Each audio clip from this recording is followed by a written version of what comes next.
Bonjour à tous.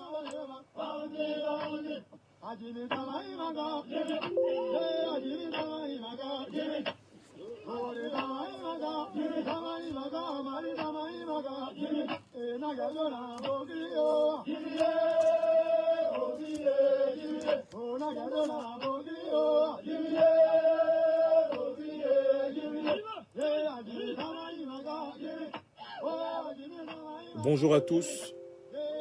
Je vous propose un décryptage à chaud de la déclaration, de l'appel, de l'adresse formulée par le commandant Abdoulaye Fofana de la garde républicaine de Côte d'Ivoire à l'endroit du président de la République de Côte d'Ivoire, chef suprême des forces armées, M. Alassane Dramane Ouattara, à l'endroit de son ministre d'État, ministre de la Défense, M. Ahmed Bakayoko, et à l'endroit du chef d'état-major général des armées ivoiriennes, le général Lassina Doumbia. Il me paraît important de proposer à chaud un décryptage de cette déclaration que j'ai eu l'honneur de porter à votre connaissance à la demande du commandant Abdoulaye Fofana de la garde républicaine de la République de Côte d'Ivoire, que je salue et que je voudrais féliciter pour son message de vérité, son message de paix, son message de fraternité, son message de fidélité, délivré ce soir à l'adresse des plus hautes autorités sécuritaires ivoiriennes. Un message qui mérite d'être décrypté afin de ne pas être tordu, afin de ne pas être dévié, afin de ne pas être récupéré par des manœuvres politico-politiciennes qui, comme vous le savez, ont tendance à piétiner l'intérêt général des peuples africains. Et dans le cas d'espèce, à vouloir réduire toute question d'intérêt commun, d'intérêt collectif, à un débat de positionnement, à une guéguerre de positionnement politique. Je voudrais procéder à l'analyse de cette adresse de 14 minutes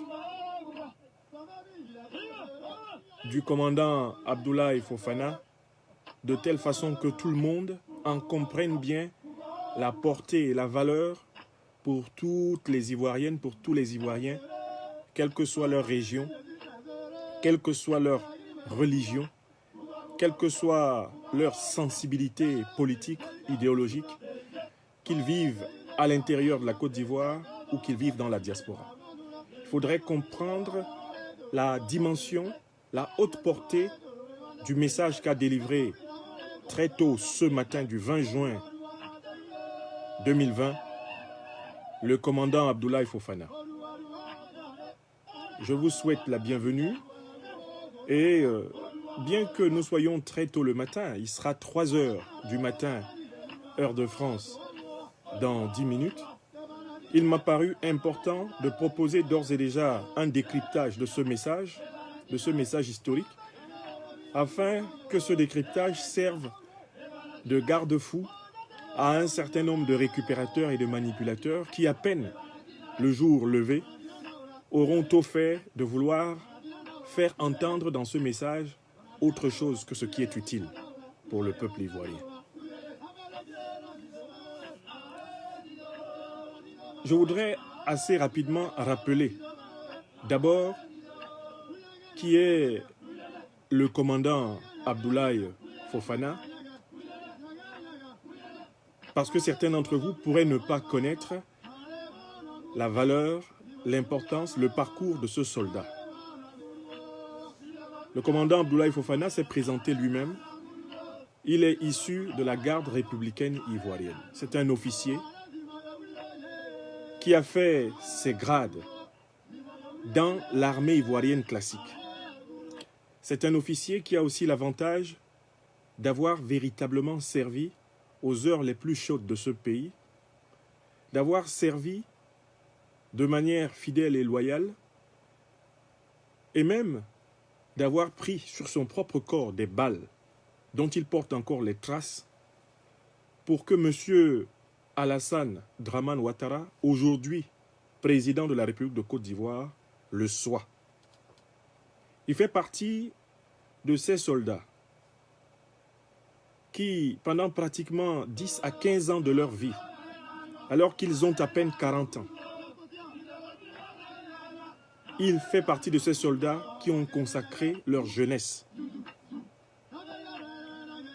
à défendre la cause d'un homme qu'ils croyaient être l'homme qui changerait la Côte d'Ivoire, l'homme qui ferait de la Côte d'Ivoire un état de droit et une démocratie.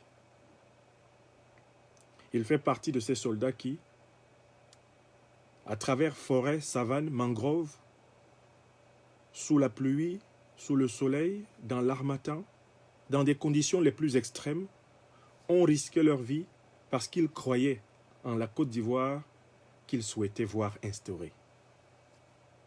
Tel est le commandant Abdoulaye Fofana. Si vous regardez les photos officielles et publiques du président Alassane Ouattara, entre, mettons, 2010 et pratiquement jusqu'en 2016, vous verrez souvent que le commandant Abdoulaye Fofana fait partie de ces soldats qui ont pris la garde du président Alassane Ouattara. Bien sûr, il est l'un des aides de camp attribués de longue date à l'ancien président de l'Assemblée nationale, ancien Premier ministre Guillaume Kibafori Soro, mais le commandant Abdoulaye Fofana a en réalité absolument à être regardé comme l'un des soldats qui ont pris la garde, la sécurité personnelle, qui ont assuré la vie et la survie individuelle de l'actuelle élite du pouvoir du RHDP et donc notamment du président Alassane Ouattara. Tel est l'homme qui a parlé tout à l'heure. C'est-à-dire un homme qui, plus que vous et moi, qui nous regardons actuellement à 3 heures du matin, un homme qui est bien placé pour parler au président Alassane Ouattara. Parce que c'est un homme qui a donné son sang, sa jeunesse, sa vie, par plusieurs fois, qui les a manqués par plusieurs fois, parce qu'il croyait que le président Alassane Ouattara serait le président de la fin de la division en Côte d'Ivoire, qu'il serait le président de la fin de la discrimination en Côte d'Ivoire, qu'il serait le président de la fin de l'exclusion en Côte d'Ivoire.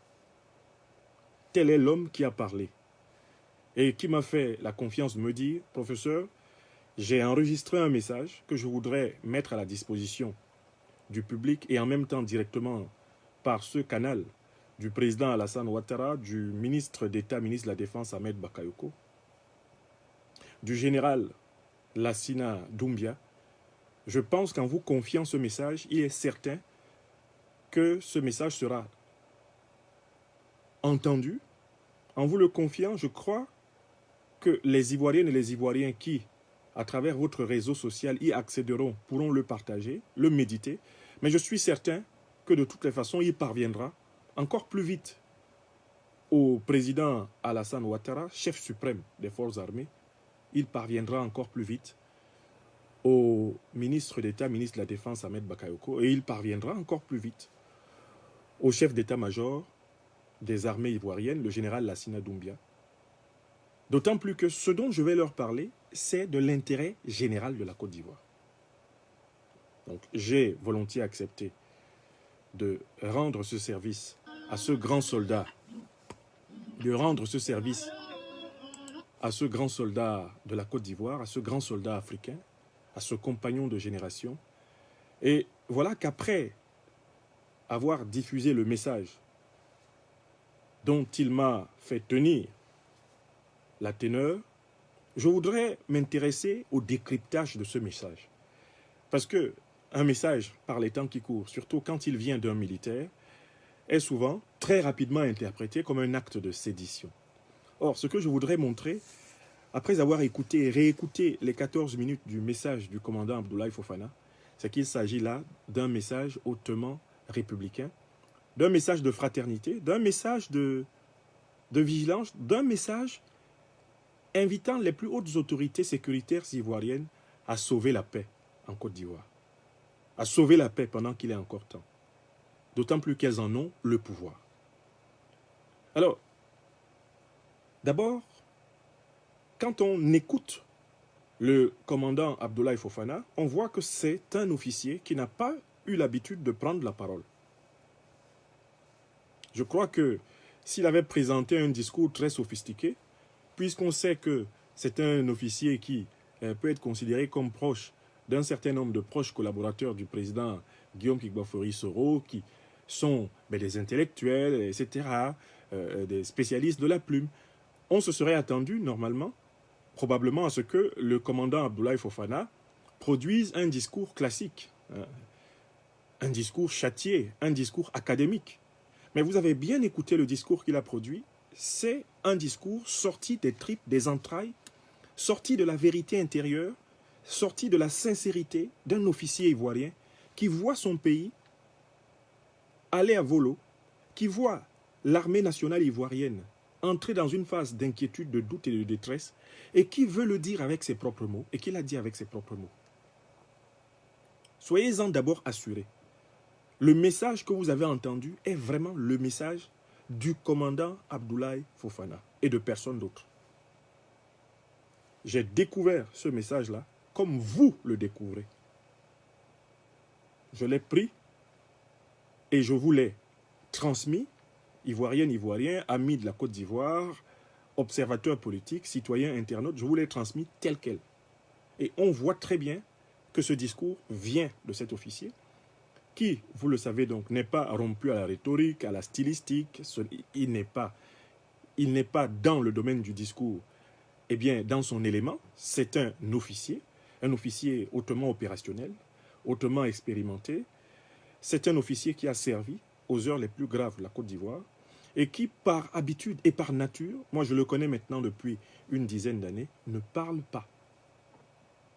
Il faut vraiment aller le chercher, il faut vraiment qu'il ait quelque chose à dire pour qu'on entende le commandant Abdoulaye Fofana. Je vous rappelle, toujours pour insister sur qui est l'homme qui parle, c'est que ils étaient à ma connaissance 3 aides de camp affectés par la République de Côte d'Ivoire à la sécurité du président Guillaume Kigbafori Soro. Ce qui fait que quand il y en avait un qui est en repos, il y en avait un autre qui relayait. 3 aides de camp. Je tiens à vous préciser que les 2 autres aides de camp du président Guillaume Kigbafori Soro ont été abusivement mis en détention. Le commandant Herman Ardiouma Koné a été mis abusivement en détention dans le cadre d'une accusation complètement farfelue de coup d'État que personne n'a réussi à démontrer. Même pas le très hardi et très suant monsieur le procureur Adou Richard. Jean-Baptiste Kwame, le commandant, qui est l'autre aide de camp de longue date du président Guillaume Soro, est aussi en détention, uniquement sur la base d'accusations farfelues d'un coup d'État qui n'a jamais eu lieu. D'un soi-disant coup d'État qui n'a même pas déclenché le tir d'une seule cartouche en Côte d'Ivoire. Le commandant Jean-Baptiste Kwame est en prison.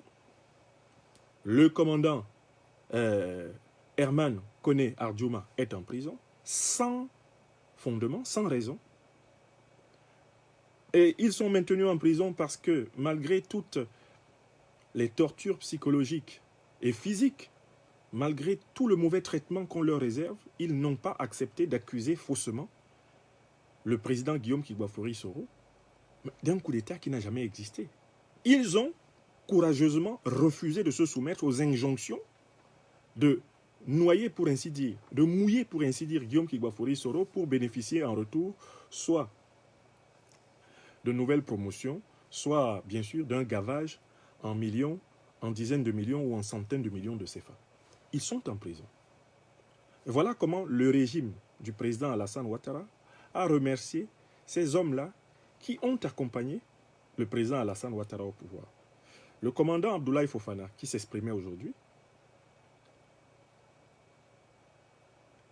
fait partie de ces militaires qui ont été victimes ces dernières années, ces derniers mois, mais d'une injustice jamais vue. D'autant plus que la loi ivoirienne interdit que l'on puisse radier un officier de l'armée si ce n'est par une décision du président de la République. Et d'ailleurs, c'est un arrêté du président de la République actuelle, Alassane Ouattara même, qui a posé ce principe. À savoir que les sanctions, les radiations des officiers supérieurs sont systématiquement décidées par le président de la République lui-même et personne d'autre. Les suspensions, les radiations des sous-officiers, selon la loi ivoirienne, sont décidées par le chef d'état-major, par le ministre de la Défense. Et puis, les suspensions et les radiations de soldats sont décidées par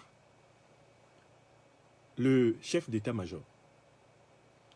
Donc, les 3 aides de camp du président Guillaume Kébois-Fori-Soro sont aujourd'hui dans l'armée ivoirienne frappés d'ostracisme, de discrimination, sans que ce dont on les accuse n'ait jamais été établi, ni par un tribunal, ni, je ne sais, par un article d'investigation, ni même par une conférence publique qui, de manière incontestable et imparable, convainc le monde entier qu'ils auraient participé de près ou de loin à un coup d'État. C'est cet homme-là, meurtri. C'est cet homme spolié. Et qui sait que ses propres camarades, les autres aides de camp du président Guillaume Kébois-Fori, sont en prison pour rien. Non pas parce que ce seraient des militaires qui sont lâches, ce sont des militaires qui ont autrefois combattu dans des conditions les plus extrêmes. C'est des militaires qui ont risqué leur vie dans des situations terribles. Mais ce qui est choquant pour quelqu'un comme le commandant Abdoulaye Fofana, c'est précisément qu'au moment où ils n'ont justement rien fait, au moment où ils n'ont même pas eu l'intention de mener la moindre action, eux qui ont combattu dans le cadre des forces nouvelles, et par la suite même dans le cadre de l'armée ivoirienne, les forces républicaines de Côte d'Ivoire, pendant pratiquement 8 ans de leur vie, au moment où précisément ils ont renoncé à toute menée, à toute action de subversion contre les institutions de l'État, au moment où précisément ils ont entièrement rejoint les rangs de la République pour servir, et servir uniquement la Côte d'Ivoire, c'est à ce moment qu'on les accuse de coup d'État et qu'on les ostracise pour les priver des fruits d'une lutte qu'ils ont menée, pour les priver en quelque sorte de la reconnaissance d'un régime qui n'aurait jamais pris le pouvoir sans eux. Donc il est vraiment important que vous compreniez la souffrance infligée à ces soldats, à ces sous-officiers, à ces officiers sans lesquels M. Ouattara ne serait pas au pouvoir, mais qui aujourd'hui sont présentés à la face du monde comme étant des renégats, des truands, des rebelles. Je vous rappelle qu'aujourd'hui au RHDP, on utilise même le mot rebelle pour désigner Guillaume Kébois-Fori-Soro et ses compagnons. Ce qui est véritablement une ironie du sort. Ça, c'est l'hôpital qui se fout de la charité. Car le régime RHDP ne serait jamais arrivé au pouvoir s'il n'y avait pas eu une rébellion. Et ce sont eux aujourd'hui qui sont pressés d'appeler rebelles. Ceux-là sans qui ils ne seraient jamais devenus ce qu'ils sont. Alors, le message du commandant Abdoulaye Fofana, il l'a dit plusieurs fois, est un message apolitique.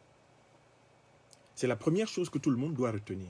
C'est un message apolitique, c'est-à-dire que le commandant Abdoulaye Fofana ne parle pas au nom de son patron historique, le président Guillaume Soro. Il ne parle pas au nom d'un parti quelconque, d'un mouvement quelconque. Il ne parle pas au nom de GPS. Il ne parle pas au nom du PDC-IRDA. Il ne parle pas au nom du FPI. Il ne parle pas au nom de leader. Il ne parle au nom d'aucune famille politique.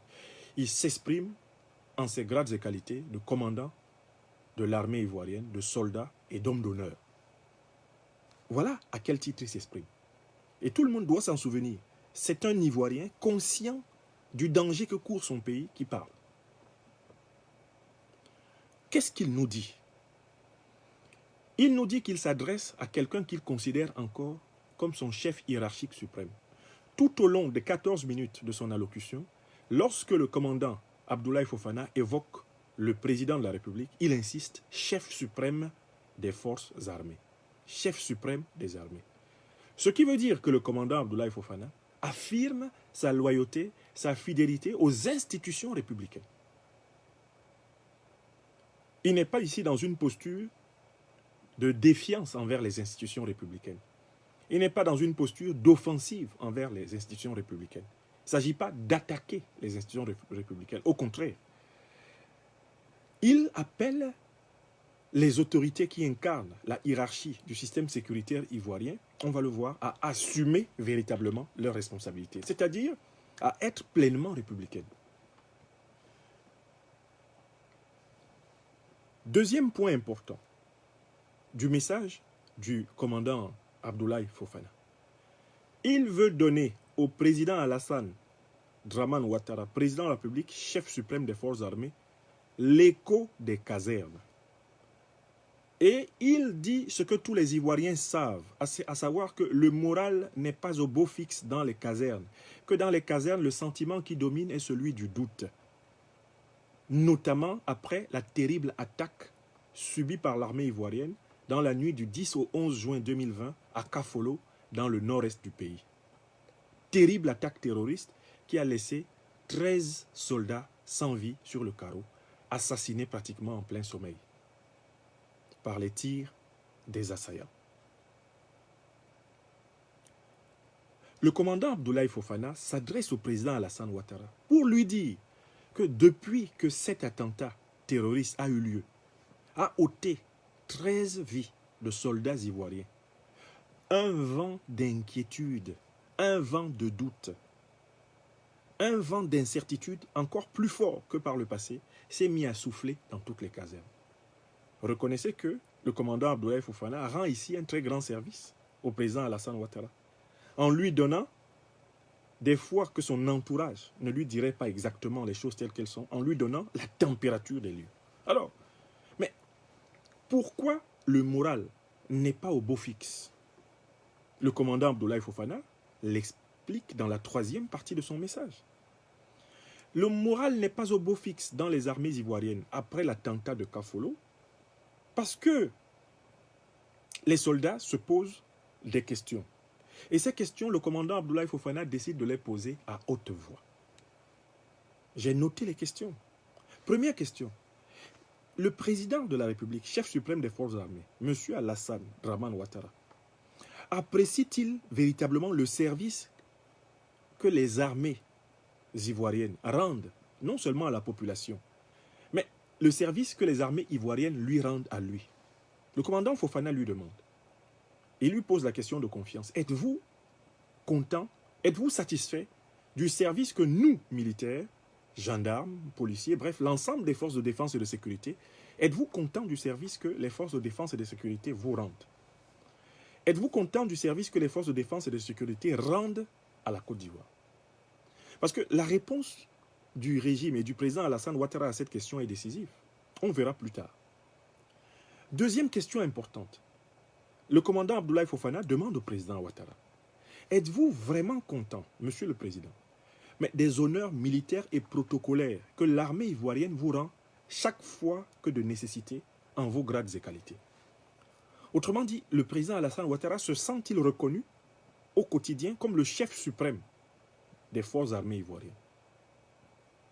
Ce sont des questions que pose le commandant Abdoulaye Fofana, et ces questions en réalité font partie d'un raisonnement que nous allons éclairer par la suite. Troisième question au président Alassane Ouattara. Le commandant Abdoulaye Fofana lui demande s'il est fier de recevoir les honneurs de l'armée ivoirienne, notamment lors de la fête de l'indépendance ivoirienne du 7 août, s'il prend plaisir à voir défiler les forces ivoiriennes lors de ces fêtes nationales où précisément la fierté de la patrie, l'amour de la patrie s'exprime. Enfin, il pose une quatrième question.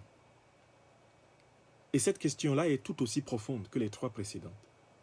Il demande au président Alassane Ouattara si le travail que les forces armées abattent pour assurer sa sécurité personnelle, lui, le président de la République, chef suprême des forces armées, la sécurité de ses résidences, la sécurité du palais présidentiel, la sécurité de ses cortèges en toutes circonstances. Est-ce que le président Alassane Ouattara est satisfait du travail qui est fait pour que lui, le président Alassane Ouattara, soit en sécurité? Vous voyez donc, à partir de ces quatre questions, le commandant Fofana passe à la quatrième partie de son discours où il présente deux hypothèses. Il fait deux hypothèses logiques, en disant si les quatre questions que j'ai posées, la réponse du président Alassane Ouattara est oui, alors il doit y avoir des conséquences à ce oui. Mais si, aux 4 questions que j'ai posées, la réponse du président Alassane Ouattara est non, alors il doit y avoir une conséquence à ce non. Commençons par la première hypothèse. Le commandant Fofana étudie cette hypothèse. Il dit au président Alassane Ouattara, s'il est vraiment vrai que vous êtes content des services que l'armée rend au peuple ivoirien, avec des sacrifices comme celui qu'on a vu à Kafolo, si vous êtes vraiment content des honneurs militaires et protocolaires qui vous sont assurés en tant que chef suprême des forces armées, si vous êtes vraiment content de tous les honneurs qui vous sont donnés lors des fêtes nationales, comme celle du 7 août, si vous êtes vraiment content de la sécurité personnelle qui vous est garantie, si vous êtes content de la sécurité qui est assurée à vos palais, la sécurité qui est assurée à vos résidences par les militaires, si vraiment vous êtes content, alors là, il y a un problème. Pourquoi ne manifestez-vous pas cette reconnaissance en marquant ouvertement votre solidarité envers les soldats ivoiriens, les 13 soldats ivoiriens qui viennent d'être massacrés lors de l'attaque terroriste de Kafolo dans le nord-est de la Côte d'Ivoire? Si vous êtes content du service de l'armée, pourquoi abandonnez-vous publiquement l'armée, symboliquement l'armée, émotionnellement l'armée, spirituellement l'armée lorsqu'elle est attaquée, blessée et tuée?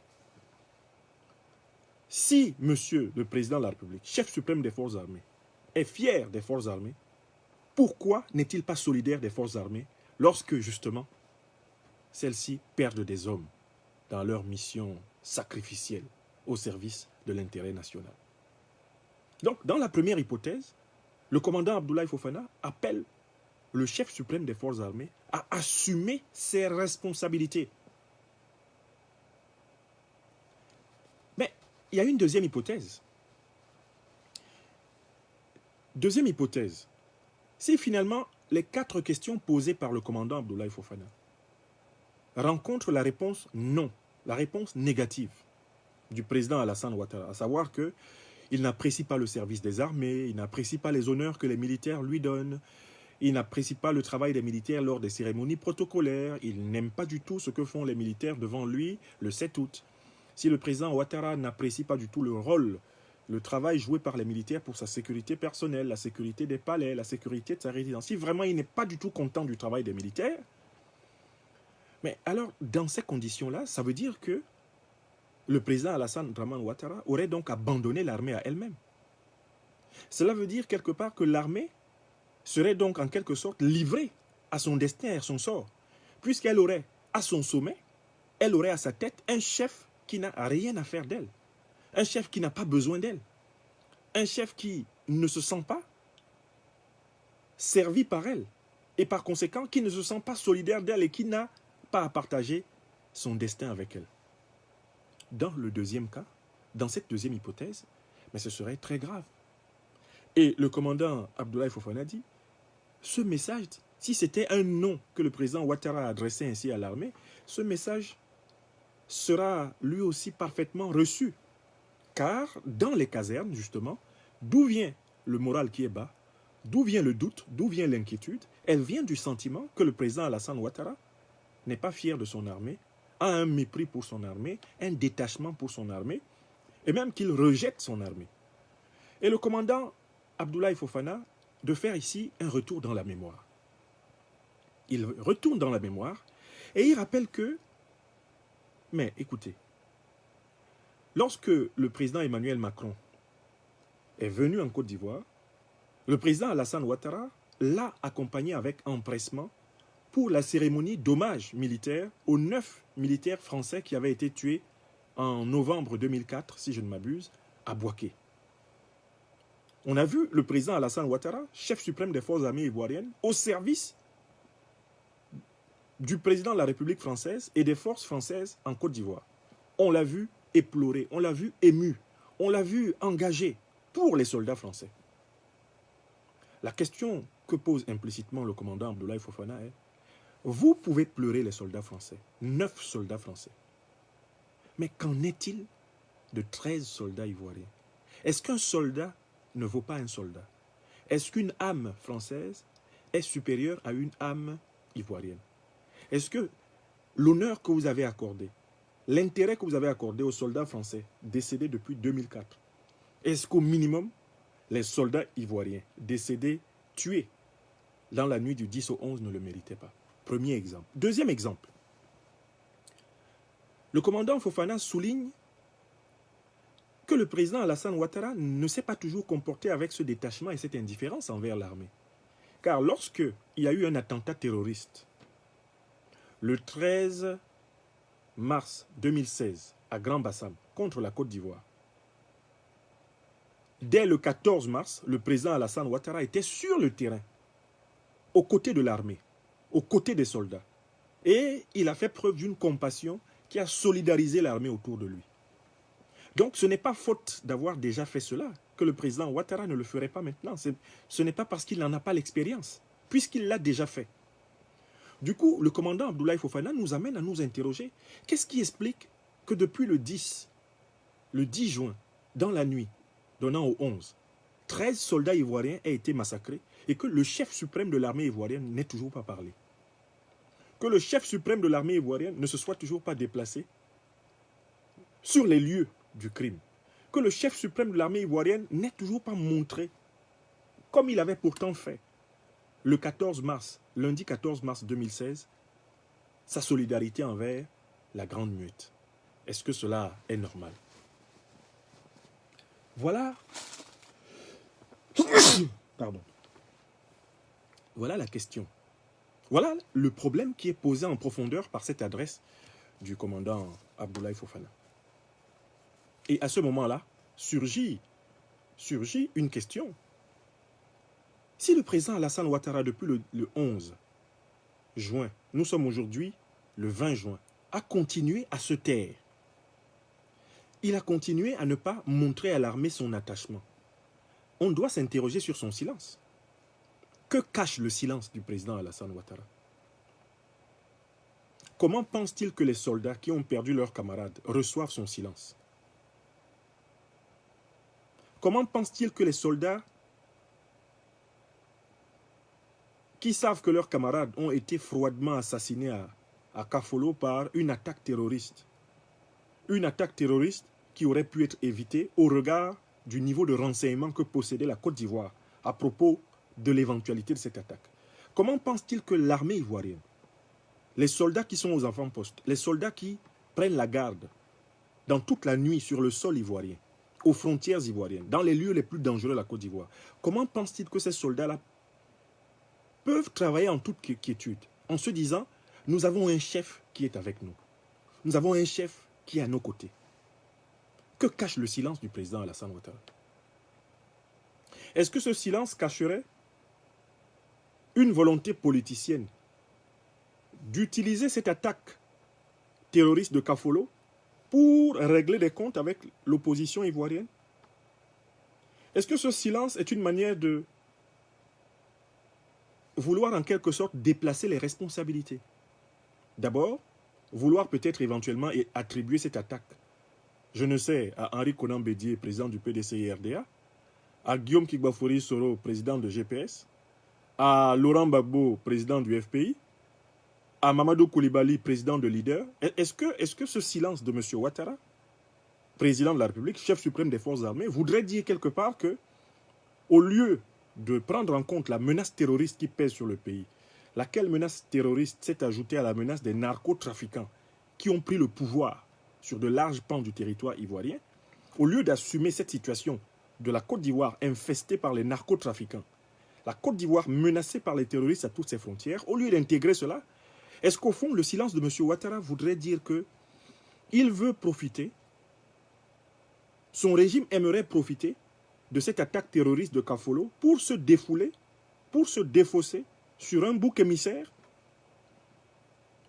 Cette question que pose le commandant Abdoulaye Fofana me rappelle la dernière tribune publiée par l'investigateur Chris Yapi.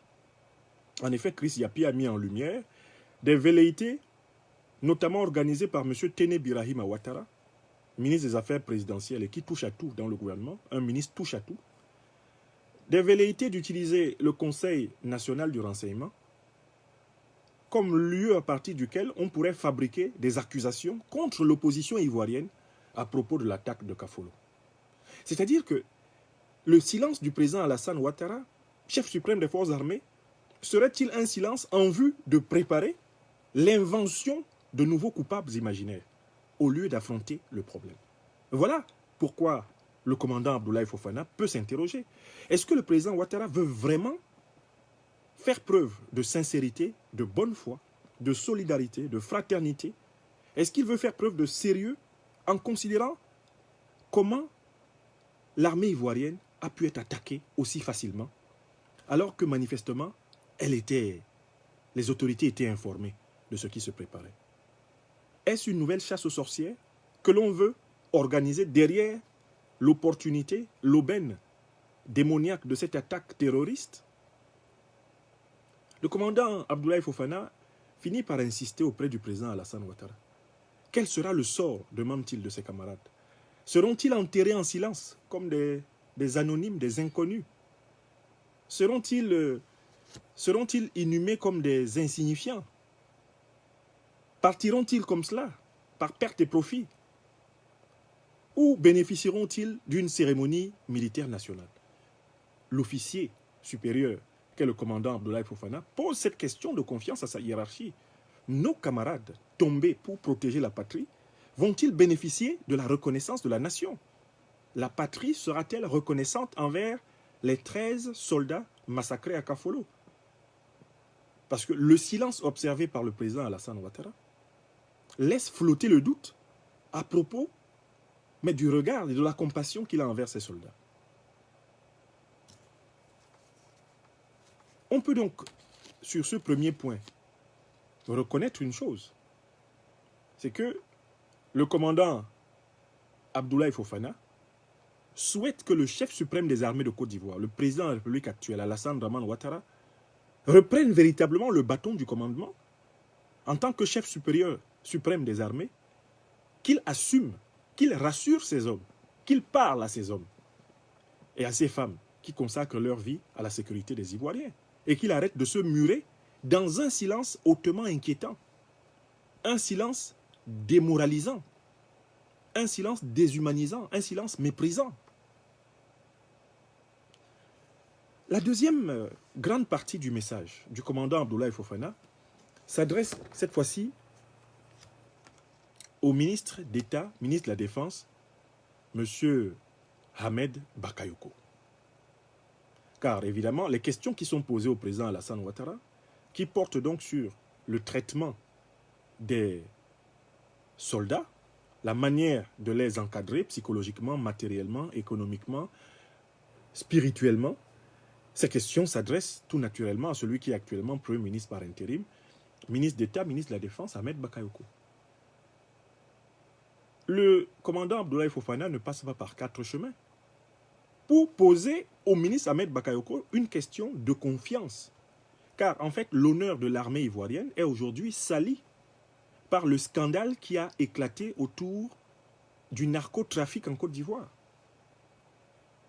Les tonnes et tonnes de cocaïne qui passent désormais par la Côte d'Ivoire avec la protection d'un certain nombre d'autorités sécuritaires ivoiriennes et qui ont fait de la Côte d'Ivoire aujourd'hui l'une des stations de la Highway 10, la Highway 10, la voie de la drogue qui part de la Colombie pour aller vers l'Europe en passant par l'Afrique, eh bien, l'honneur de l'armée ivoirienne est profondément sali. Je vous rappelle que la cocaïne a détruit, par exemple, l'honneur de l'armée bissau-guinéenne. L'armée bissau-guinéenne, toute la hiérarchie de l'armée bissau-guinéenne a été salie parce qu'une bonne partie de cette hiérarchie s'était engagée pendant de longues années à faire de la Guinée-Bissau la plaque tournante de la drogue venue de Colombie et remontant vers l'Europe. Donc le commandant Fofana pose au ministre d'État Ahmed Bakayoko la question de confiance.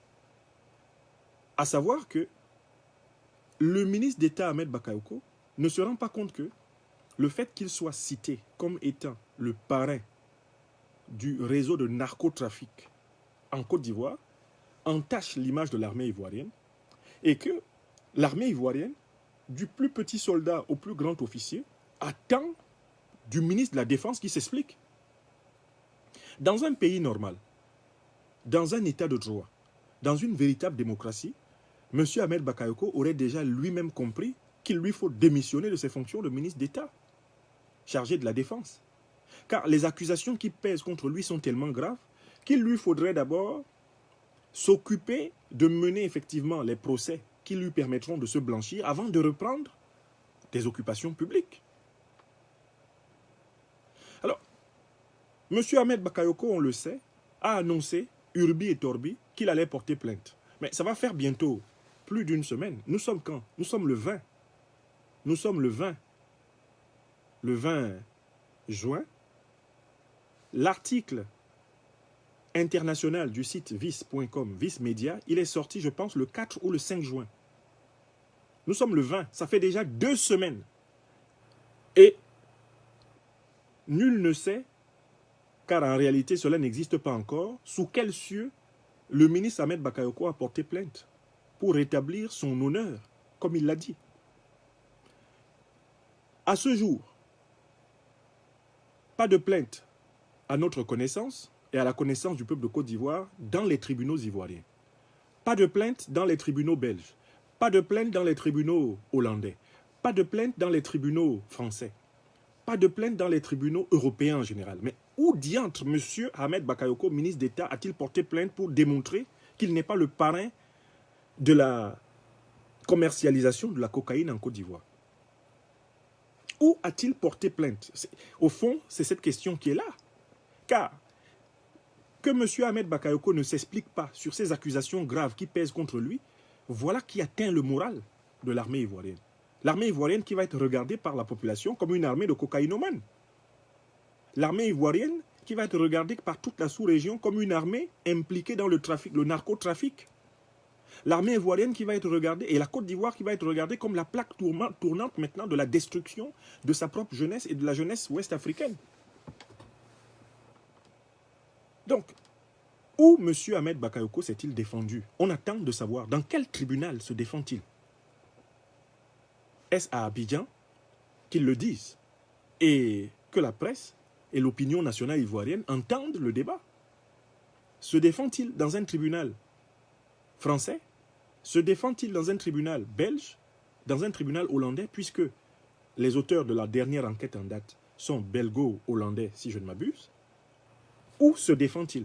Et qu'en est-il de l'honneur bafoué, l'honneur sali de l'armée ivoirienne par cette histoire de narcotrafic qui serait parrainée par le ministre d'État, ministre de la Défense, donc le principal responsable civil de l'armée?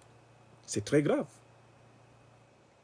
Ça, c'est le premier point sur lequel l'officier demande au ministre de prendre ses responsabilités et d'arrêter de salir l'armée ivoirienne, de se rendre compte qu'il est devenu une tache immense sur le visage de l'armée ivoirienne et que tant qu'il n'a pas donné la preuve de sa non-implication dans le narcotrafic en Côte d'Ivoire, il n'est pas digne.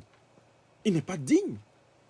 C'est une vérité. Il n'est pas digne d'être à la tête d'une armée républicaine comme responsable civil et de donner des ordres, alors précisément qu'il est potentiellement un délinquant, voire un criminel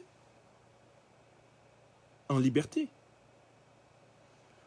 Le deuxième sujet sur lequel le commandant Abdoulaye Fofana interroge légitimement l'autorité du ministre d'État Ahmed Bakayoko, c'est l'attaque de Kafolo. Et là, il y a des questions très précises. D'abord, le ministre d'État Ahmed Bakayoko n'a toujours pas donné d'explication très claire à l'armée. Des raisons pour lesquelles, d'une part, lui, Ahmed Bakayoko, reconnaît qu'il possédait des informations sur les assaillants. Il reconnaît qu'il savait que la Côte d'Ivoire était sous le risque d'une attaque imminente. Le ministre Ahmed Bakayoko a même publiquement dit qu'ils avaient reçu des renseignements précis sur le groupe qui voulait attaquer la Côte d'Ivoire. Le ministre Ahmed Bakayoko est même allé plus loin jusqu'à dire que, selon les renseignements que lui, le ministre d'État Ahmed Bakayoko possède, ceux qui ont attaqué la Côte d'Ivoire sont en relation avec le circuit de narcotrafiquants en Côte d'Ivoire. Et que ceux qui ont attaqué la Côte d'Ivoire auraient pour ambition en réalité de dégager un chemin, un canal pour écouler leurs marchandises à partir du port d'Abidjan, c'est-à-dire contrôler une voie de la cocaïne. Ce qu'il y a d'aberrant dans ces propos du ministre Ahmed Bakayoko, c'est que ces propos donnent l'impression que la cocaïne est cultivée à l'intérieur de la Côte d'Ivoire, et qu'on la récolte et on essaye de la faire descendre au port d'Abidjan pour l'amener sur des bateaux ou je ne sais, dans des avions. Mais en réalité, le ministre Ahmed Bakayoko a menti aux Ivoiriens. Car la voie de la cocaïne ne va pas de l'intérieur de la Côte d'Ivoire vers le port. Non, elle vient de la Colombie. Elle passe par l'océan Atlantique. Elle arrive donc au port d'Abidjan, par l'océan. Et elle arrive dans les aéroports ivoiriens, où il y a des hommes dans le système sécuritaire qui sont chargés de faire passer la marchandise. Donc la marchandise fait exactement le chemin inverse. La cocaïne, elle vient de la Colombie. Elle passe par l'océan Atlantique, en avion ou en bateau. Elle arrive sur les côtes ivoiriennes. Des forces de sécurité de Côte d'Ivoire qui sont donc sous les ordres d'un certain nombre d'autorités puissantes, couvrent cette marchandise qui va donc traverser la Côte d'Ivoire. Une partie va être distribuée en Côte d'Ivoire, vendue en Côte d'Ivoire, et l'autre continue vers l'Europe, à travers le Sahara, ou à travers de nouveaux bateaux, de nouveaux avions. Voilà la réalité. Donc Ahmed Bakayoko, le ministre d'État, ministre de la Défense, il a même menti sur l'itinéraire de la drogue, histoire de ne pas faire reconnaître le fait que la drogue entre par le port d'Abidjan. Les quantités de drogue qui sont saisies au large des côtes de la Côte d'Ivoire et en train de venir par container au port d'Abidjan, où elles sont couvertes et introduites dans le pays, avec des complicités dans les plus hautes autorités du pays. Donc le commandant Fofana pose ici la question de l'honneur bafoué, l'honneur détruit de l'armée ivoirienne. L'armée ivoirienne, les forces de défense et de sécurité de Côte d'Ivoire doivent-elles être regardées maintenant dans le monde comme étant des forces qui couvrent le narcotrafic? This is the question. C'est la question que pose le commandant, in fine. Mais, à propos de l'attaque de Kafolo, le commandant demande comment l'armée ivoirienne a-t-elle pu savoir, comment le ministre de la Défense a-t-il pu savoir que la Côte d'Ivoire serait attaquée sans prendre de dispositions opérationnelles pour contrer l'attaque. Et ici, l'officier nous donne un petit cours, une petite leçon de positionnement stratégique. Puisque les renseignements ivoiriens avaient identifié par téléphone, avaient identifié même le lieu où se trouvaient les personnes, puisque, par exemple, un dozo avait trouvé le groupe de terroristes en question dans une forêt, près de la Comoé, dans le parc de la Comoé.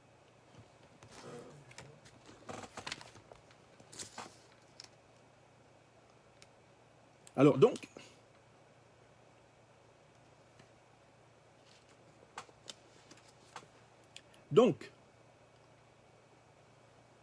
précisément, un instant s'il vous plaît, je ferme un téléphone. Voilà. Très bien.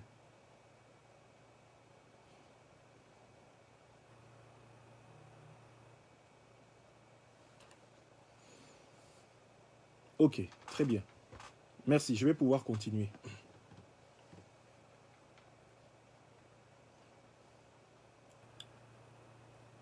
Je vais pouvoir continuer. Alors donc, très sérieusement, la question qui se pose, c'est comment peut-on avoir été effectivement informé de l'attaque? Comment peut-on avoir été informé de l'attaque qui se préparait et l'avoir laissé se perpétrer? Demande le commandant. Pourquoi y a-t-il eu des effectifs insuffisants dans la zone où l'attaque devait avoir lieu, alors qu'on savait où se localisaient les individus qui voulaient attaquer la Côte d'Ivoire? Pourquoi n'y a-t-il pas eu prépositionnement de moyens de transport de troupes autour, par exemple, des villes de Ferké ou de Korogo? Pourquoi n'y a-t-il pas eu prépositionnement de moyens de transport de troupes capables de combattre rapidement? Pourquoi cela n'a pas été fait? À quoi ont servi les dotations spectaculaires de l'armée ivoirienne avec lesquelles le ministre de la Défense n'hésite pas à se vanter, à présenter comme des armes de dissuasion et de parade? À quoi elles ont servi au point qu'un groupuscule de terroristes de cette taille ait réussi à frapper le pays? Le commandant pose ces questions opérationnelles. Des questions élémentaires. Mais ce qu'il y a de plus choquant, et là, franchement, c'est important que vous lisiez ce qu'a dit sur ce point-là quelqu'un qui s'appelle Chris Yapi. Moi, je voudrais vous le faire écouter. Je voudrais vraiment faire écouter ici l'analyse que Chris Yapi a donnée de cette question. Voilà. Sur ce point, cette analyse est très utile. Je vais connecter Je vais connecter mon téléphone sur la version vidéo de l'analyse de Chris Yapi pour que vous compreniez ce qu'il y a d'incroyable. Ce qu'il y a d'incroyable dans cette affaire. C'est-à-dire au moment où il s'agit effectivement d'identifier les responsabilités dans l'appareil sécuritaire ivoirien à propos de ce qui s'est passé, on a le sentiment que le régime est en train de faire dans la diversion. Le régime veut amener les Ivoiriens vers autre chose. Quelque chose qui n'a finalement rien à voir avec la réalité de ses responsabilités, donc tout ce qui a rendu possible une telle attaque, c'est-à-dire en fait des négligences ou des complicités. Alors, Chris Yapi a publié ces dernières heures, je crois dans la journée, un article intéressant, mais je vais vous en faire écouter la version audio. Hein. Ça se téléchargeait jusqu'ici, j'ai pu télécharger. On va écouter ça. Écoutons ces 10 minutes à présent. Massacre de Kafolo. Téné Birahima Ouattara cherche absolument à impliquer Guillaume Soro. Le scandaleux ratage des services de renseignement ivoiriens qui a conduit au massacre de 13 pauvres soldats à Kafolo est en train de tourner à l'affaire d'État. Le véritable coordonnateur national du renseignement, le ministre Téné Birahima Ouattara, est sur la sellette, car ce fiasco du Conseil national du renseignement, CNR, placé sous son contrôle, il le sait, peut être fatal à sa structure, à son crédit personnel et assurément destructeur pour le moral des troupes envoyées au front. Il lui faut donc trouver un coupable. Alors, il a vite fait de choisir la voie du mensonge et de la manipulation pour dissimuler ses propres défaillances et trouver le suspect idéal. Ainsi, a germé dans son esprit l'idée machiavélique d'attribuer cet assassinat de masse, et ce pour diluer la responsabilité du CNR à un homme qu'il a toujours voulu anéantir, Guillaume Kebafori Soro. Il est allé jusqu'à mobiliser l'ensemble des services de renseignement de la présidence de la République et tous les membres du service de renseignement du groupement de sécurité du président de la République, GSPR, pour se déployer massivement dans la région du Togogo sous prétexte d'investiguer. En fait d'investigation, il n'en sera point, car l'unique mission est de trouver à tout prix des éléments de preuve susceptibles de relier Guillaume Soro aux événements de Kafolo.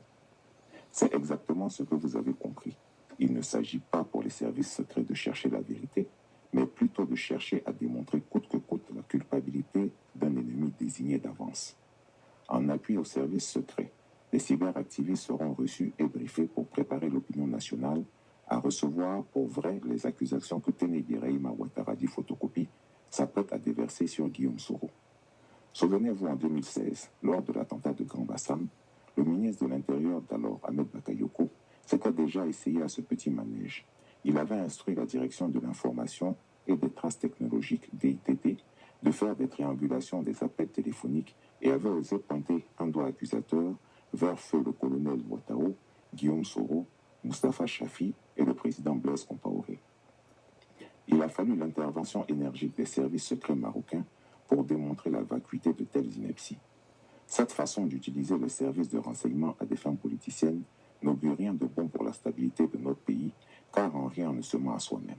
La preuve, au lieu de se concentrer et de profiler les groupes terroristes de la sous-région, le régime Ouattara a passé son temps à élaborer des unes du journal Le Patriote, comme pour préparer les Ivoiriens à regarder d'un œil inquisiteur M. Soro. Au bout du compte, rien n'a été entrepris contre les vrais terroristes et 13 de nos soldats ont payé cette bévue. Au lendemain de l'attaque de Kafolo, les agents de renseignement, comme des termites, ont été déployés dans la région du Tchologo. Mais jusqu'à présent, ils n'ont rien obtenu de tangible, de concret. Il faut savoir que leur feuille de mission comprenait 2 axes. 1. Trouver un individu suffisamment proche de Guillaume Soro pour être considéré comme un de ses relais sur place et ayant un lien quelconque avec les terroristes. 2. Démontrer que ce relais s'est rendu récemment à Congo, à Kafolo, avant le déclenchement des attaques contre la base avancée des forces armées de Côte d'Ivoire, FACI. Dans la masse d'informations recueillies lors des investigations menées de Ferké jusqu'au plus petit village de la région, il n'est ressorti que de maigres éléments. Dans les notes de renseignement, 2 prénoms ont été cités pour ne pas dire suggérés. Un certain Fidèle et un certain Philippe, qui seraient supposément proches de Guillaume Soro et seraient soupçonnés d'avoir fait au moins un voyage sur Congo, donc potentiellement des terroristes. Quelle niaiserie. Selon leurs fiches transmises à Téné Birahima Ouattara, le nommé Philippe serait originaire de Togo-Nieré et supposé avoir été un garde du corps de Guillaume Soro. Ce Philippe serait très ami à un certain Fidèle qui lui serait propriétaire d'une entreprise de vente et de location de véhicules à Ferké. On imagine la joie de photocopie et du colonel Ibrahim Koulibaly Digoz, patron du GSPR, quand on leur a présenté ces éléments censés clouer leur ennemi intime. Mais leur joie sera de courte durée, tant ces éléments vont aggraver leur déception et leur désespoir. Chris Yapi a interrogé ses sources au sein de la communauté du renseignement. Il peut vous dire qu'aujourd'hui, la manipulation au sein de ces services fait peine à voir et met mal à l'aise des agents professionnels qu'on oblige à se comporter en petits colporteurs de ragots et en officines de fabrication d'intrigues. Du dénommé Fidèle, la note de renseignement calomnieuse indique que le nommé Fidèle aurait pour activité la location et la vente de véhicules. Il ne faudra pas longtemps au relais de Chris Yapi pour établir qu'il ne peut s'agir que de M. Kone Yetinin Fidèle, né en 1986 et natif du village de Togoniré, bien connu à Ferké. Il y a quelques années, en effet, il avait monté une petite affaire d'achat-vente et de location de véhicules. Ce business a connu des difficultés à cause de la crise, contraignant le jeune homme à mettre la clé sous le paillasson. Il s'est reconverti dans la construction. Mais surtout, chose intéressante, M. Kone Fidèle est le petit frère du commandant Kone Ardiuma Herman, anciennement aide de camp de Guillaume Soro. Sauf qu'il n'a jamais été membre de la sécurité de M. Soro. Mieux, la triangulation de son numéro de téléphone établit qu'il n'a aucune connexion avec les terroristes et n'a jamais mis le pied à Congo. Ce chrétien pratiquant à ce jour s'interroge sur le méchant qui veut vouloir perturber sa quiétude. Du nommé Philippe, le seul Philippe connu dans la région du Djologo est un photographe. Son atelier est situé en face de la station Total. Ce Philippe n'est pas de Togoniré et ne peut avoir été membre de la sécurité rapprochée de Guillaume Soro. Et il n'y a jamais eu de Philippe dans la garde rapprochée de M. Soro. Il n'est pas allé à Congo et n'a jamais mis les pieds à Kafolo non plus. Le hic. Alors comment coincer Guillaume Soro, puisque si ces précisions sont faites, les accusations s'effondrent d'elles-mêmes. Chris Yapi s'est donc posé la question de savoir comment les services de renseignement d'un pays, comme la Côte d'Ivoire, pouvaient autant se tromper et transmettre des fiches sur des individus qui n'existent pas, notamment le fameux Philippe. Après discussion avec ses sources, Chris Yapi a réalisé qu'il pourrait s'agir d'une probable confusion entre les prénoms Philippe et Félix.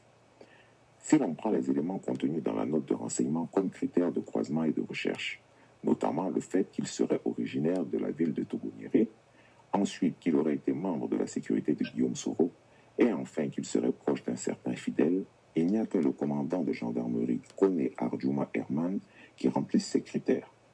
En effet, le commandant Kone est originaire de Togoniré. Son père y est le chef du village. Il a été l'aide de camp de Guillaume Soro et il est le frère aîné du nommé Kone Yetinin Fidèle. Enfin, pour tout couronner, le commandant Kone Ardiuma Herman est connu sous le nom de Félix dans son village. Ceci expliquerait la confusion possible entre Philippe et Félix qu'un agent étourdi de renseignement de Teni Birahima Ouattara a pu faire dans son rapport. Cela aurait pu à tort détruire la vie et la réputation d'honnêtes citoyens.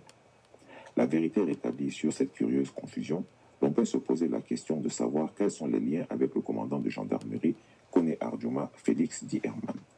Il est tout simplement en prison, à la Maka, après avoir longtemps séjourné au camp commando de Koumassi. Il ne peut pas avoir été en contact avec les terroristes de Kafolo et ne s'est assurément pas rendu à Congo. Il n'a pas pu organiser un attentat qui a nécessité un tel degré de coordination entre les djihadistes de plusieurs villes, de pays différents et de groupes armés distincts.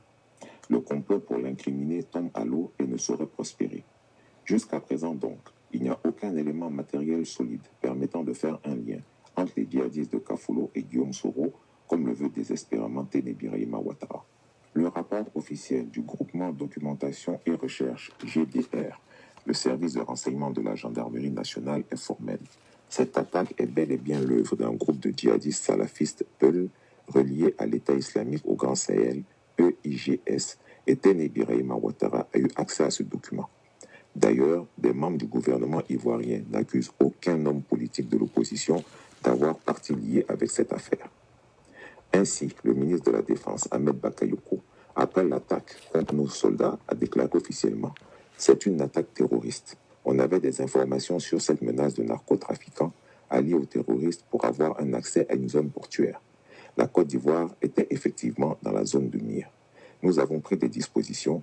Nous ferons le point de cette attaque et renforcer notre présence autour de la frontière. » Les éléments détaillés dans le rapport des relevés d'écoute téléphonique opérés dans le cadre de l'opération Octopus indiquent clairement qu'il s'agit de l'œuvre de djihadistes de la Katiba Hamza. Les services de renseignement américains, notamment l'antenne locale de la CIA, ainsi que les services français et burkinabés sont clairs. L'attaque de Kafolo est une attaque terroriste qui intervient en représailles aux opérations armées ivoiro-burkinabées dans le parc de la Koumoui. Nulle part n'a effleuré l'implication d'un homme politique ivoirien, ni M. Bédier, ni M. Soro. Seul Téné Birahima Ouattara veut y voir un attentat de Guillaume Soro sans crainte de risque de ridiculiser notre pays. Les membres de la communauté du renseignement ivoirien sont inquiets du bric-à-brac auquel ces membres sont contraints de s'adonner sur injonction de photocopie. Ils se disent que ce dernier est en train d'introduire dans leur communauté les maladies mortelles des services secrets, la politisation et la manipulation de l'information, la rendant du coup inefficace et dangereuse pour la sécurité nationale. Avant de quitter le fauteuil présidentiel, Alassane Ouattara devrait s'atteler à dépolitiser les services de renseignement ivoiriens pour qu'ils retrouvent leur pleine efficacité et ne soient pas aveuglément conduits vers leur éclipse et leur disqualification face à la lutte dangereuse contre le terrorisme international. Dans une publication ultérieure, j'établirai les responsabilités dans les ratés et les fautes graves commises qui ont facilité la survenue de l'attentat de Kafolo. Chris Yapi ne ment pas. Retrouvez Chris Yapi sur Twitter, Mediapart et YouTube. Merci à Chris Yapi pour ces 10 minutes de qualité qui montrent et qui nous donnent peut-être une piste sur le silence du président de la République de Côte d'Ivoire, Alassane Ouattara, chef suprême des forces armées, et les manœuvres en cours aujourd'hui dans l'appareil sécuritaire.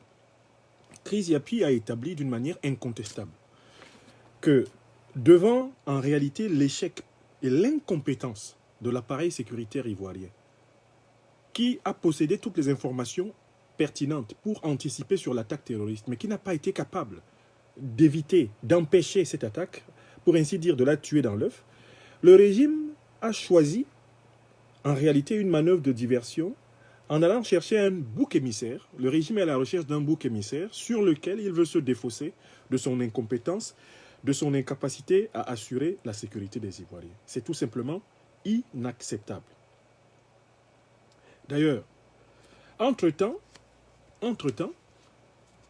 le régime met la pression de manière complètement discriminatoire et de manière barbare sur une localité particulière de la Côte d'Ivoire qui se trouve être la localité d'origine du président Guillaume Kigbafori Soro, la région de Ferkessé-Dougou. Chris Yapi révèle, et je vous invite à lire ces tweets, que le régime s'apprête à arrêter à tour de bras des dizaines de jeunes gens innocents, de jeunes Ivoiriens innocents de la région de Ferkessé-Dougou, en réalité pour constituer, en quelque sorte par cargaison entière, pour constituer à tout prix, pour ainsi dire, des coupables, fabriquer des coupables. Incapables de faire face aux terroristes islamistes qui ont attaqué le pays, le régime veut profiter de cette attaque terroriste islamiste pour exercer sa barbarie, se défouler sur des citoyens ivoiriens supposés être sensibles, supposés être proches de tel ou tel leader de l'opposition.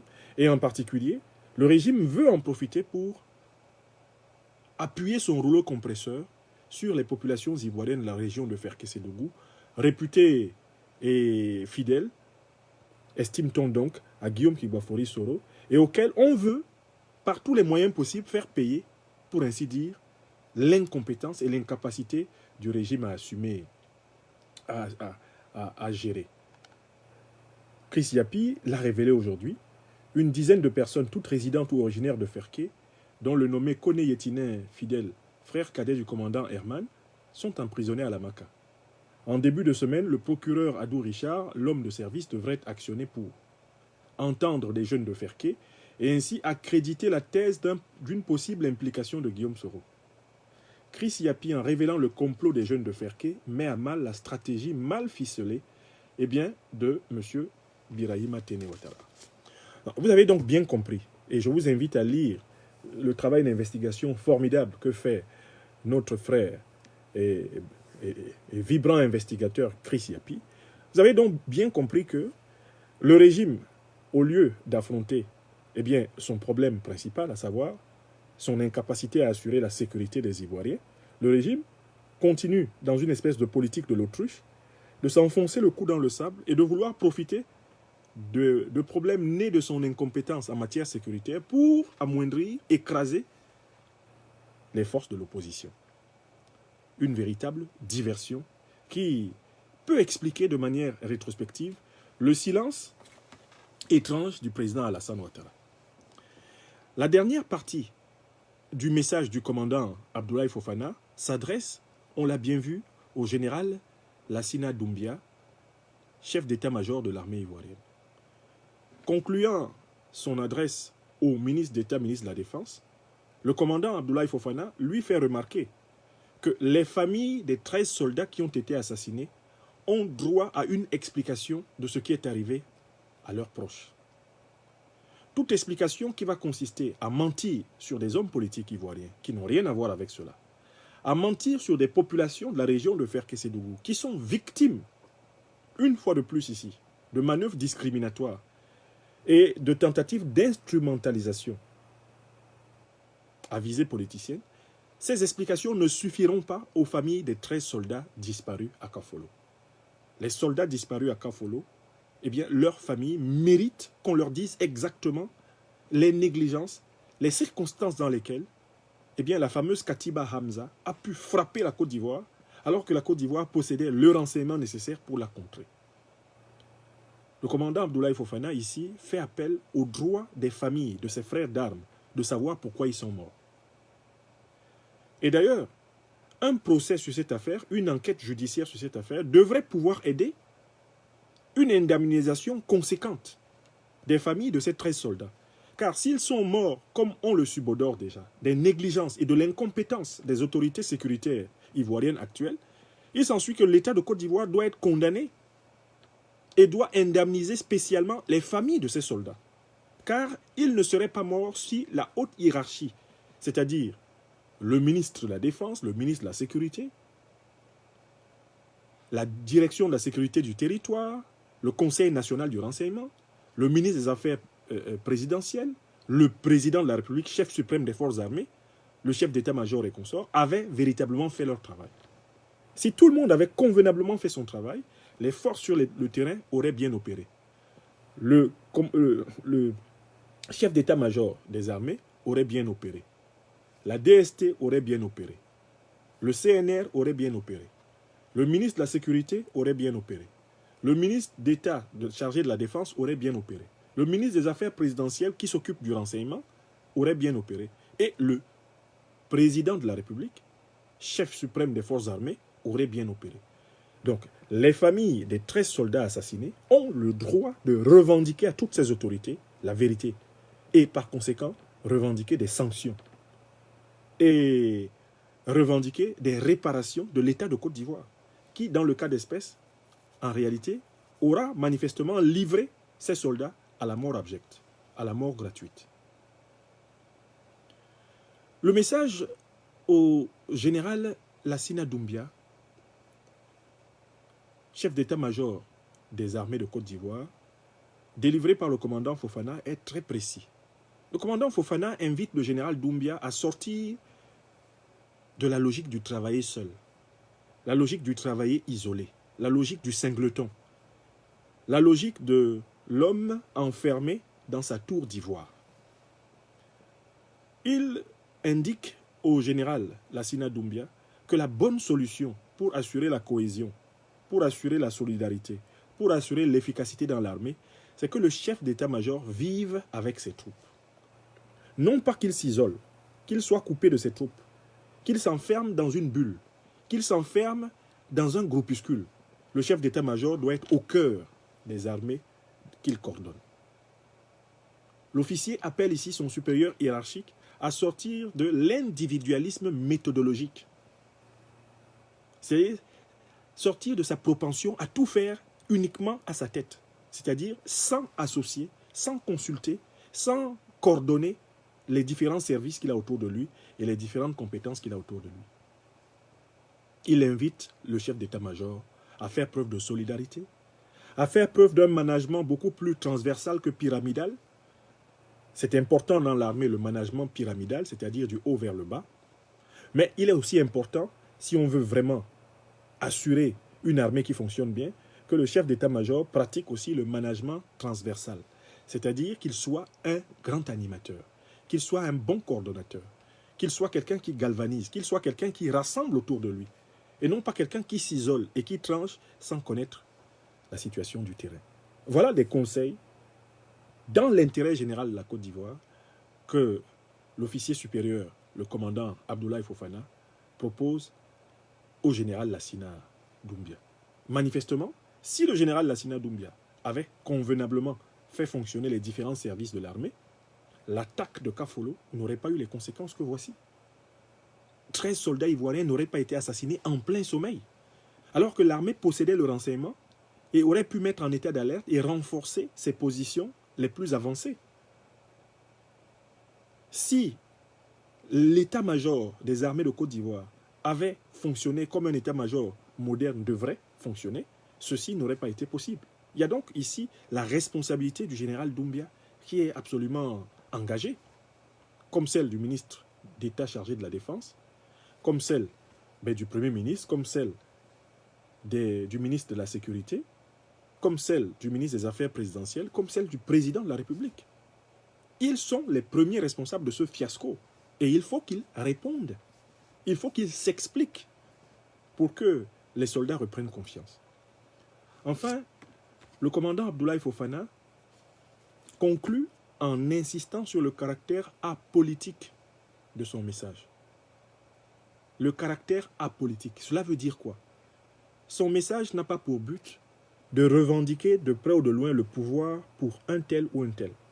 Ce n'est pas un message pour le PDCI-RDA, ce n'est pas un message pour le FPI, ce n'est pas un message pour GPS, ce n'est pas un message pour leader, ce n'est pas un message pour un quelconque groupuscule politique ou une quelconque personnalité politique.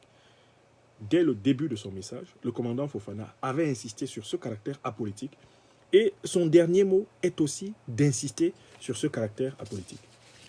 Ce qu'il veut, c'est la vérité, c'est la justice. Ce que le commandant Fofana invite le chef de l'État, chef suprême des forces armées, et toute la hiérarchie sécuritaire de Côte d'Ivoire à faire, c'est pour une fois penser à la Côte d'Ivoire. Accorder la priorité à la Côte d'Ivoire, à l'intérêt général. Et ce message du commandant Fofana advient à un moment où le régime est en train de vouloir faire tout le contraire de penser à l'intérêt général de la Côte d'Ivoire. Le régime est en train de vouloir à tout prix fabriquer encore des victimes imaginaires, fabriquer encore des coupables imaginaires. Le régime veut se débrouiller d'une manière ou d'une autre pour habiller l'opposition des habits du terrorisme et ainsi justifier, à l'occasion d'un malheur qui frappe pourtant toute la Côte d'Ivoire, son projet de capturer l'État de Côte d'Ivoire. Voilà ce qui est inacceptable. Voilà ce qui ne va pas être accepté. Voilà ce qui ne peut pas être accepté. Et il était important, je pense, de consacrer ce temps d'analyse, ce temps d'anticipation sur le sens de l'adresse du commandant Abdoulaye Fofana avant que les récupérateurs politico-politiciens, avant que les profito-situationnistes, avant que les opportunistes de tous bords ne viennent nous servir en réalité des contes de fées, des mensonges, des récits controuvés ayant pour but de noyer les responsabilités du chef d'état-major des armées, de la DST, du CNR, du ministre des Affaires présidentielles, du ministre d'État chargé de la Défense, du Premier ministre, du chef de l'État, président de la République, chef suprême des forces armées. Il était important qu'un officier courageux et véridique comme celui-là, un officier loyal, un officier connu pour son esprit de sacrifice, parle. Car sans doute ce soir, ou plutôt ce matin, beaucoup de soldats ivoiriens qui ne peuvent pas parler, beaucoup de soldats et d'officiers ivoiriens qui sont meurtris dans leur chair, qui sont inquiets pour leur avenir, qui se demandent finalement à quoi servent les sacrifices qu'ils consentent tous les jours, sont sans doute heureux que le commandant Abdoulaye Fofana a été la voix de leur malheur, le porte-voix de leur souffrance cachée.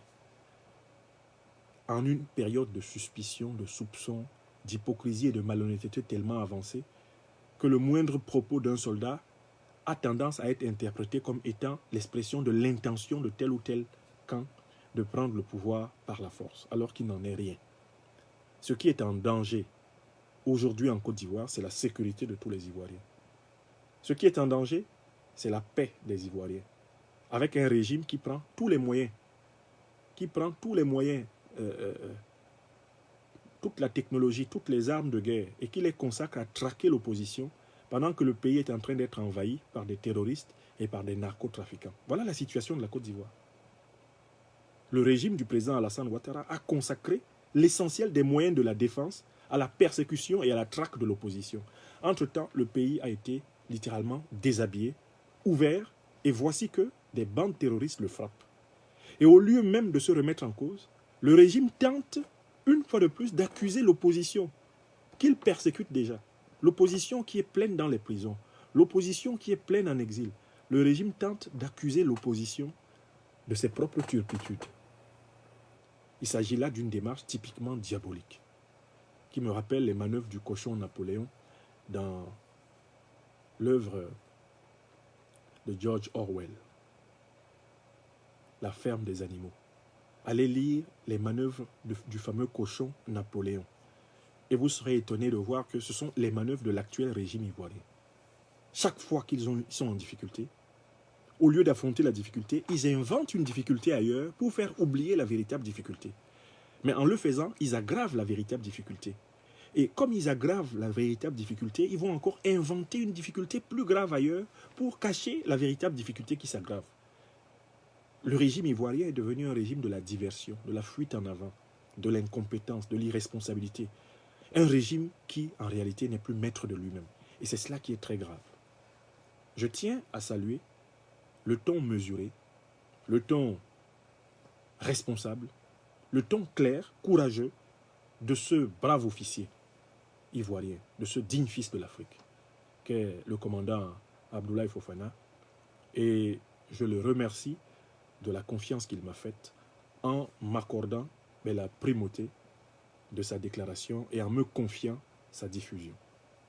Voilà, j'en ai donné une interprétation qui a pour but de cadrer et d'éviter les récupérations politico-politiciennes. Maintenant, à chacun sa responsabilité.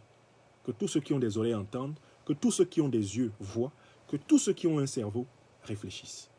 Bonne matinée ou bonne soirée à chacun et à chacune d'entre vous. Vive le grand peuple de Côte d'Ivoire, vive la démocratie, vive la liberté partout en Afrique. Au revoir.